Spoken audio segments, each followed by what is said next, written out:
estamos aquí en la entrevista de la semana y hemos logrado contactar con Charles Darwin. Hola Charles. Hola. ¿Cómo estás? Muy bien, ¿y tú? Bien, también. Gracias por contar. Bueno, el motivo de esta entrevista son unas pequeñas preguntas. Una sería, entendiendo que usted no fue el primero que habló sobre la evolución, en los postulados de quién o quién se basó para realizar su obra, su teoría, y qué ideas sacó y complementó de cada uno.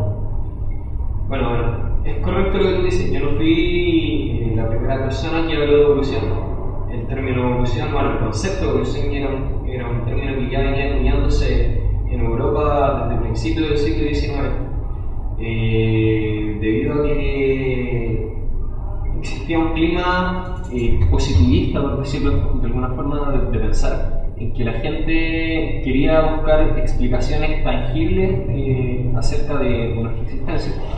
En este sentido, las teorías del creacionismo no eran válidas para el mundo científico.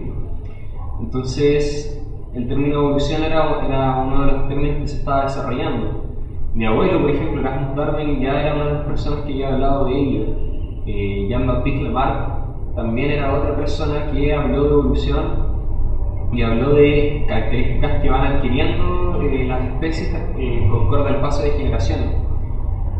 Bueno, ellos dos, se voy a decir que son como una de las primeras personas que hablan de evolución, pero yo no me quedé solo con lo de ellos. Yo acuñé otros términos de otros personajes, de un geólogo llamado Charles Lyell, que proponía que los pequeños cambios, las pequeñas influencias sobre diferentes estructuras, con el paso del tiempo van generando grandes cambios.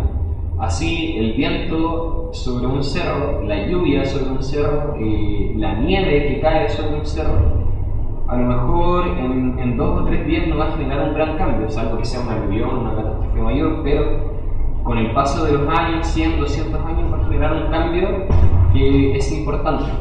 Eso yo lo quise acuñar a la evolución, cómo ocurre eso dentro de las especies.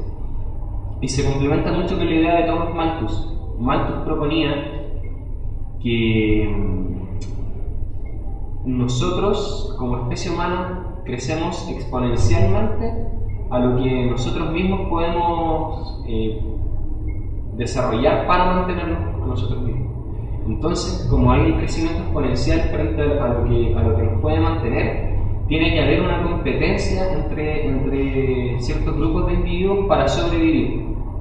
Y eso fue lo que a mí me hizo más sentido dentro de la evolución de las especies, en el sentido de la competencia, en el sentido de que hay una especie de selección por el que se prepara mejor para vivir o sobrevivir dentro de su ecosistema, dentro del ambiente en el que vive. Y creo que esos son los conceptos básicos, las influencias principales que tuve para construir mi teoría. Bueno, ha sido una gran teoría y ya ha ayudado mucho al entendimiento de la especie humana. Pero según he sabido, usted publicó su libro, su teoría, El origen de la especie, casi 20 años después de haber hecho su viaje y la investigación. ¿A qué se debe esta demora? Bueno, esta demora es básicamente debido a la rigurosidad científica que todo científico debe tener.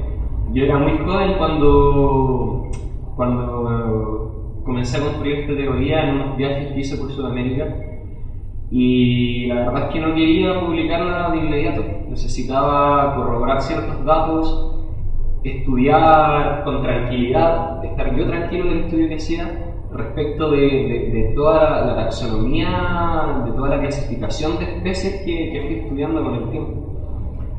Entonces, por un tema más o menos de rigurosidad científica y de querer asegurarme de lo que estaba haciendo, me tardé todos estos años para que este libro, esta teoría, surgiera en el momento preciso que yo sentí. Perfecto. Llega a funcionar. Muchas gracias, Julio. Muchas gracias por la entrevista. Ha sido